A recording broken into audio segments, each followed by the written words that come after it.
സഹോദരന്മാരെ, ഈ ബലിപീഠത്തിലുള്ള ആ ചെറിയ അപ്പക്കഷ്ണം അത് വെറുമൊരു അപ്പക്കഷ്ണമല്ല. യേശുവിന്റെ യഥാർത്ഥ ശരീരമാണ്. യേശുവിനെ ശിഷ്യന്മാരെ സ്പർശിച്ചതുപോലെ അവനെ സ്പർശിക്കുവാൻ നമ്മൾക്ക് അധികാരവും അഭിഷേകവും ഉണ്ട്. പക്ഷേ നമ്മുടെ വ്യക്തിപരമായ ജീവിതത്തിന്റെ പല പല മേഖലകളാണ് നമ്മളെ അതിൽ നിന്ന് മാറ്റി നിർത്തുന്നത്.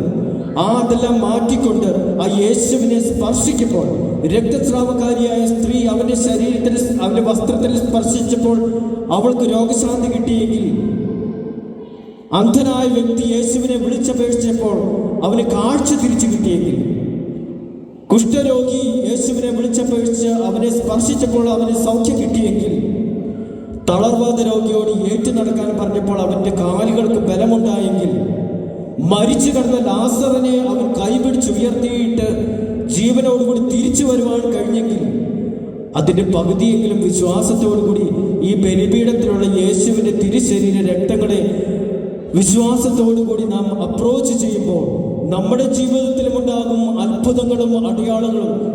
സംശയം വേണ്ട, വിശ്വാസത്തോടുകൂടി കണ്ണും കൂട്ടി അവനെ വിശ്വസിച്ചുകൊണ്ട് എൻ്റെ കർത്താവേ, എൻ്റെ ദൈവമേ എന്ന് തോമാസ് ലീഗ വിളിച്ചപേക്ഷിച്ചതുപോലെ തന്നെ നമ്മുടെ ഹൃദയത്തിന്റെ തേങ്ങലിൽ നിന്ന് അവനെ വിളിച്ചുകൊണ്ട് അവനെ സ്പർശിക്കുമ്പോൾ ആ നിമിഷം നമ്മുടെ ജീവിതത്തിൽ അത്ഭുതങ്ങളും അടയാളങ്ങളും സുനിശ്ചിതം.